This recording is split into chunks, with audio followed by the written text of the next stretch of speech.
हाँ, आपने ठीक सुना। एक ऐसी लड़की जिसकी शादी हो गई, फिर तलाक हो गया, और तलाक के बाद वो कलेक्टर बनती है, मतलब आईएएस का एग्जाम देती है, क्रैक करती है और अच्छी रैंक आती है, और उसके बाद कलेक्टर बनती है। और जिस जगह पर कलेक्टर बनती है उसी जगह पर उसका पति जो था वो एक क्लर्क था। घटना को शुरू करने से पहले मैं बता देता हूं, मेरा नाम कुमार सर है और मैं कुमार एडुटेनमेंट ऐप चलाता हूं। और इस ऐप पर आईएएस की तैयारी, जो प्री और मेंस की तैयारी है, वो मात्र कंप्लीट तैयारी मात्र सबसे कम फीस पर 1999 रुपए में होती है। मात्र 1999 रुपए में। इसमें लाइव क्लास भी होती हैं, इसमें पीडीएफ नोट्स भी होते हैं, इसमें टेस्ट भी होते हैं, पर डे टेस्ट मिलते हैं, और तो और टॉपिक वाइज टेस्ट भी मिलते हैं, टॉपिक खत्म फिर टेस्ट, और फाइनल सिलेबस होने पर मॉक टेस्ट भी होते हैं। कितने में? 1999 रुपए में। तो यदि आपको या आपके बच्चों को या आपके आस पड़ोस में, मोहल्ले में, रिश्तेदारी में किसी को आईएएस की तैयारी करना हो तो कुमार एडुटेनमेंट ऐप पर वो तैयारी कर सकते हैं घर बैठकर। और आप भी अपने को या अपने बच्चों को आईएएस आईपीएस बनने का सपना पूरा कर सकते हैं। सबसे बेहतरीन बात इसकी यह है कि इस ऐप में यदि क्वालिटी अच्छी ना लगे तो पूरी फीस वापसी की सुविधा उपलब्ध है। चलिए शुरू करते हैं। यह घटना है उत्तर प्रदेश के एक डिस्ट्रिक्ट की। वहां पर एक लड़की रहती थी, लड़की का नाम था अनुराधा। अनुराधा ने 12th पास किया, ग्रेजुएशन पास किया, आगे पढ़ना चाहती थी, लेकिन इन्हीं कारणों से अनुराधा की शादी माँ बाप करना चाहते थे। माँ बाप, हो सकता है कुछ दबाव हो, पारिवारिक या रिश्तेदारी का दबाव हो सकता है। तो माँ बाप ने अनुराधा से कहा कि बेटे हम तेरी शादी करना चाहते हैं। वो ग्रेजुएशन तक कर चुकी थी पढ़ाई। उसने कहा पापा मैं अपना सपना पूरा करना चाहती हूँ, मैं कलेक्टर बनना चाहती हूँ, मैं आईएएस बनना चाहती हूँ, पापा मैं आगे पढ़ना चाहती हूँ, अभी शादी नहीं करना चाहती। माँ बाप बहुत समझाते हैं कि बेटा हम पर भी प्रेशर है, तू ससुराल में रह के काम पढ़ाई कर लेना, ससुराल वाले राजी हो जाएंगे। बच्ची थी, माँ बाप की बातों को समझ गई शायद, या मान गई, या माँ बाप की रात पर राजी हो गई और शादी हो जाती है। शादी होती है। अनुराधा की शादी एक व्यक्ति से होती है। उस व्यक्ति का नाम मैं यहां अभी नहीं बता पाऊंगा, थोड़ी देर बाद बताऊंगा। शादी होती है, ससुराल में सब अच्छे होते हैं, सास ससुर पति सब कुछ सही चल रहा होता है। पढ़ने की कोशिश करती है, लेकिन होता क्या है कि ससुराल में आप भी जानते हो बहुत सारे ढकोसलेबाजी है। कभी ये काम, अब बहू टाइम पर नहीं उठती है तो ससुराल सास ताने मारती है, या बहुत सारी चीजें हैं। तो पढ़ने की कोशिश करती है बट पढ़ नहीं पाती। 2 महीने में पढ़ाई नहीं होती, 3 महीने में नहीं होती, 4 महीने में, साल गुजर जाता है, 1.5-2 साल गुजर जाता है। इसी बीच बहुत तकलीफ होती है। पढ़ने की कोशिश करती है लेकिन पढ़ नहीं पाती। सास ससुर भी कहते हैं कि क्या करेगी पढ़ लिख के, तो ये तो बस चौका बर्तन ही तो करना है, बच्चों को खाना वाना देना है, झाड़ू पोंछा करना है, क्या कर लेगी पढ़ के। तो ये काम कर लेती है, चुपचाप घर बैठ और रहे। अब अनुराधा को पता चल गया कि उसके सपने का दम टूटने लग गया है, उसका सपना टूटने लग गया है। वो अपने पति को समझाती है। पति भी कोशिश तो करता है कि ये पढ़ ले, लेकिन वो पढ़ नहीं पाती। वो पति को समझाती है प्लीज मुझे अलग घर में रख लो, प्लीज मुझे पढ़ने दो। लेकिन पति भी शायद माँ बाप के हाथों मजबूर था, जॉइंट फैमिली थी, अलग रह नहीं पा रहा था। सब कुछ चलता है लेकिन वो पढ़ नहीं पाती। तब एक दिन अनुराधा अपने दिल पर पत्थर रखे एक निर्णय लेती है और कहती है अपने पति से, मुझे आपसे तलाक चाहिए। पति जब सुनता है तो शॉक्ड रह जाता है, चौंक जाता है, और वो मना करता है पहले तो, बट वो नहीं मानती। वो कहती है मैं अपने सपने का दम नहीं तोड़ पाऊंगी, और वो तलाक की अर्जी लगा देती है। तलाक की अर्जी लगा देती है और तलाक होने की कगार पे आ जाता है, और अनुराधा अपने पति से अलग हो जाती है। और इधर बहुत मेहनतों के साथ पढ़ाई करती है, बहुत दिन रात एक कर दिया। क्यों? क्योंकि उसने बहुत बड़ा कदम उठाया था तलाक लेकर, दिन रात एक कर दिया। और आपकी जानकारी के लिए बताऊं, पहले अटेम्प्ट में ही उसका प्री भी क्लियर, मेंस भी क्लियर, इंटरव्यू भी क्लियर, और उसका सिलेक्शन हुआ, पता है। और उसको आईएएस मिला, और पता है यूपी में पोस्टिंग हुई। ट्रेनिंग के बाद पहली पोस्टिंग यूपी में होती है। अब यूपी में होती है तो पहले तो कुछ दिन तक वो तहसीलदार रहती है, एसडीएम रहती है, असिस्टेंट कलेक्टर रहती है, मतलब एडीएम रहती है, और बहुत जगहों पर रहती है। और इत्तेफाक से आपकी जानकारी के लिए बता दूं, कुछ समय बाद जो उसकी डीएम के रूप में यानी कलेक्टर के रूप में जो पहली पोस्टिंग होती है वो उसी जिले में होती है, उसी जिले में जिस जिले में वो ससुराल में गई थी, यानी ससुराल के जिले में ही उसकी पोस्टिंग होती है पहली। अंदाजा है किस जिले में हो रही है पोस्टिंग? उस जिले में जिस जिले में उसकी ससुराल थी, जहां से तलाक ले लिया। और सबको पता चल गया कलेक्ट्रेट में कि नई डीएम साहिबा आ रही हैं। तो डीएम साहिबा का स्वागत किया गया, बिल्कुल गाड़ी आती है, सब फूलों का गुलदस्ता लेके आते हैं, और धीरे धीरे पूरा ऑफिस में खुशनुमा माहौल हो गया। और अनुराधा बिल्कुल साड़ी वाड़ी पहन के, बिल्कुल जैसे एक सभ्य नारी होती है वैसे ही अपना जाती है कलेक्टर के ऑफिस में, और अपने काम के तरीके से सबका दिल जीत लेती है। एक दिन जो उस ऑफिस के बड़े बाबू थे वो अपने सारे कर्मचारियों का परिचय करा रहे थे, कर्मचारियों का परिचय करा रहे थे कि ये हमारे ये हैं, ये हैं, ये हैं, ये हैं। तो इसी बीच में एक व्यक्ति थे सामने खड़े थे, उनका नाम था प्रेम सिंह सैनी। प्रेम सिंह सैनी, वो उनका भी परिचय करा रहे थे, करा ही रहे थे बड़े बाबू कि ये हैं। तब तक अनुराधा कहती है नहीं आप रुक जाइए, इनको अपना परिचय खुद देने दो। बंदा था वो बताता है सिर थोड़ा सा नीचे करके कि मेरा नाम प्रेम सिंह सैनी है और मैं यहां पर इस पद पर हूं। और परिचय खत्म हो जाता है, परिचय खत्म हो जाता है। आपकी जानकारी के लिए बताऊं, घटना मोड़ लेती है। उसी बीच में वहीं ऑफिस में एक सीनियर ऑफिसर था, मतलब एक सीनियर व्यक्ति था, वो थे वर्मा जी। वर्मा जी, और वहीं ऑफिस में एक टेंडर पास होना था एक नहर का। और वर्मा जी ज्यादातर टेंडर पास होने में सबका व्यवस्था वर्मा जी करते थे, हो सकता था कमीशन लेते हो, तो वर्मा जी टेंडर पास करते थे। लेकिन जब नई कलेक्टर आई अनुराधा जी, तो उन्होंने फाइल अपने पास मंगा ली और उन्होंने टेंडर को रिजेक्ट कर दिया। तो वर्मा जी को बड़ा बुरा लगा, क्योंकि वर्मा जी को टेंडर पास करना था और उस टेंडर के पैसे वैसे लेते होंगे। तो वर्मा जी को बड़ा बुरा लगा और वो थोड़े से वो होने लग गए। और वर्मा जी को लगा कि ऐसे में मतलब डीएम साहिबा ने मेरे को वो कर दिया। तो डीएम साहिबा अपने केबिन में अंदर थी, इधर वर्मा जी की भी हैसियत थी, बड़े पद पे थे। तो वर्मा जी गाली गलौज करने लग गए, नई कलेक्टर आ गई, ये जे है वो, अखबार गाली गलौज करने लग गए। जब गाली गलौज करने लग गए तो सब सुनने लग गए। और इसी बीच को सुन रहा था प्रेम सिंह सैनी, जो छोटा सा एक मामूली सा क्लर्क था।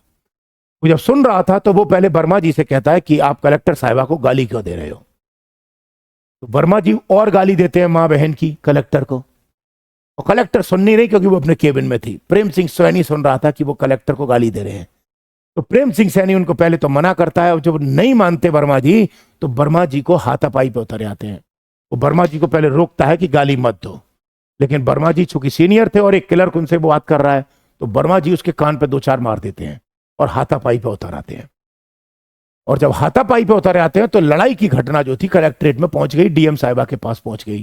डीएम साहिबा अंदर से काम छोड़ के आती हैं, तुरंत अंदर से आती हैं, और आने के बाद में उस झगड़े के बारे में पूछती हैं। पता चलता है कि वर्मा जी ने गाली गलौज करी, प्रेम सिंह ने रोका, और रोकने के चक्कर में वर्मा जी ने प्रेम सिंह सैनी को मार दिया।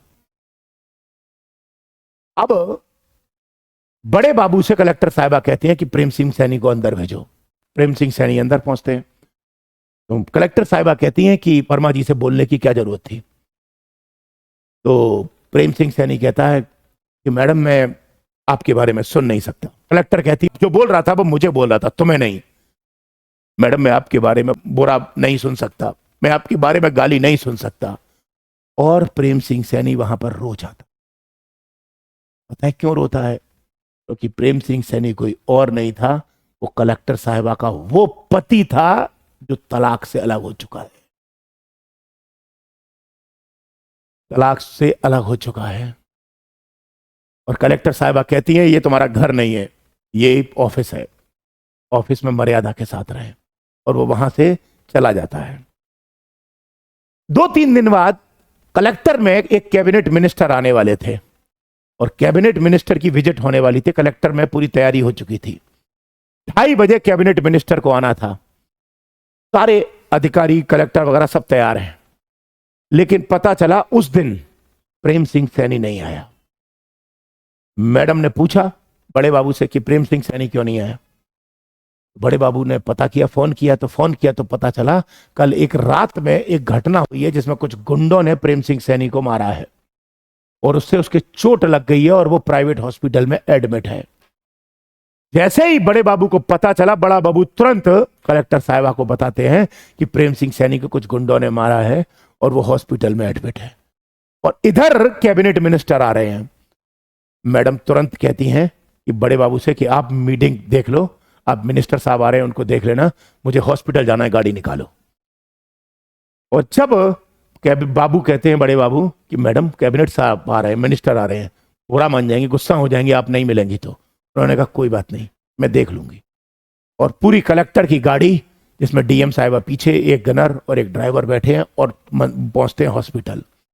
हॉस्पिटल में देखते हैं तो प्रेम सिंह सैनी को चोट पट्टी लगी हुई थी और वो थोड़े बहुत होश हवास में थे, तब तक कुछ नहीं बोलती, वो उनका ख्याल रखती हैं और डॉक्टर से बस एक ही बात बोलते हैं, इनके इलाज में कोई भी कमी नहीं बरतना, इनका इलाज पूरी ईमानदारी से कराना, एक भी अगर कुछ भी दिक्कत हुई तो छोड़ूंगी नहीं।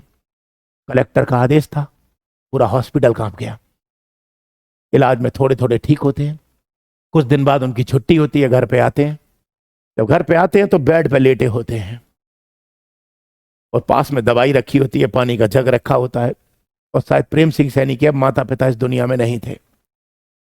कलेक्टर साहिबा को पता चलती है कि प्रेम सिंह सैनी की छुट्टी हो गई है, वो घर आ गए हैं। तो कलेक्टर साहिबा उसके घर पहुंचती हैं और पहुंचती हैं तो बाहर गार्ड खड़े हो जाते हैं और प्रेम सिंह सैनी बेड पे लेटे थे। कलेक्टर साहिबा बैठती हैं तो उनकी दवाई का टाइम हो रहा था, दवाई उनसे उठ नहीं पा रही थी क्योंकि उठने की स्थिति में नहीं थे। तो कलेक्टर साहिबा दवाई उठाती हैं, गिलास में करती हैं, दवाई मतलब पानी लिक्विड वाली थी, पानी गिलास में करती हैं, पानी डालती हैं और प्रेम सिंह सैनी को उठा के देती हैं। बड़ा इमोशनल दृश्य था उस वक्त ये। और कहती हैं प्रेम सिंह सैनी से, तुम्हें उस झगड़े में पड़ने की क्या जरूरत थी। प्रेम सिंह सैनी कहते हैं मैं आपके बारे में बुरा नहीं सुन सकता। तो कलेक्टर एक बात पूछती हैं, पूरा का पूरा जमीन हिल जाती है। वो पूछती हैं तुम्हारे बच्चे कहाँ हैं। प्रेम सिंह सैनी ने कहा मैंने आपसे तलाक के बाद अभी तक शादी नहीं की क्योंकि मुझे पता था कि आप कभी ना कभी मुझे दोबारा जरूर मिलोगी। कलेक्टर रो गई और उन्होंने कहा शायद मेरा एक सपना था मैं आईएएस बनूं, मैं आईएएस तो बन गई, लेकिन मैं तुम्हें अपने दिल से कभी भूल नहीं पाई क्योंकि मैंने तुम्हें ईमानदारी से प्यार किया था, तुम मेरा पहला प्यार थे, मैं कभी दूसरा प्यार नहीं करना चाहती थी। और वो कहती हैं कि आज के बाद हम इसी घर में रहेंगे और वो दोनों फिर दोबारा एक हो जाते हैं। दोस्तों, आज की दुनिया में लोगों के पास पैसा आ जाता है तो अपने पति पत्नी को भूल जाते हैं। सुना होगा ना आपने, वो कानपुर की थी, पता नहीं घटना कहाँ की थी, जहां पर एक लड़की थी जिसने एक पहले के सफाई कर्मचारी से शादी की थी और फिर उसके बाद में उसको कोई उसकी पीसीएस बन गई तो उसने अपने पति को लात मार दी। ज्योति मौर्य शायद यही नाम था, आई डोंट नो, पूरा श्योर नहीं हूं मैं, शायद यही था। फिर उसने दूसरे से चक्कर वाला लिया, है ना। आजकल तो लोग ऐसा करते हैं, ऐसा सच्चा प्यार करने वाले मिलते कहाँ हैं। ध्यान रखिएगा दोस्तों, सच्चा प्यार जो होता है ना वो सेक्स के लिए नहीं होता। सच्चा प्यार, सच्चा प्रेम एक दूसरे की आत्मा से होता है, एक दूसरे के अपनेपन से होता है। प्यार हवस का भूखा नहीं होता, प्यार अपनेपन का भूखा हो। ये कहानी सत्य घटना पर आधारित है। हाँ, इसमें कुछ चीजों को एडिट जरूर किया गया है ताकि आप लोगों को जागरूक कर सकूं, आप लोगों को समझा सकूं। और इसमें एक समझाने का उद्देश्य ये था मेरा कि मैं ये बताना चाहता हूं कि कोई भी लक्ष्य आपके सोच से बड़ा नहीं होता। अगर आपने सोच लिया कि आपको आईएएस बनना है तो आप आईएएस 100% बन जाओगे, बस आप हिम्मत ना हारें।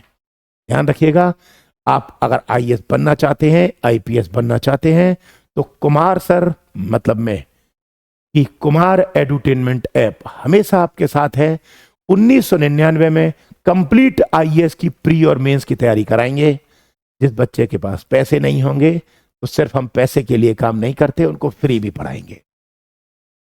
जिनके पास पैसे हैं 2000, मात्र 2000 में 1 रुपया कम, 1999 में वो आईएएस की तैयारी करके घर बैठकर अपने माता पिता के हाथों का खाना खा के घर बैठकर आईएएस का सपना पूरा कर सकता है।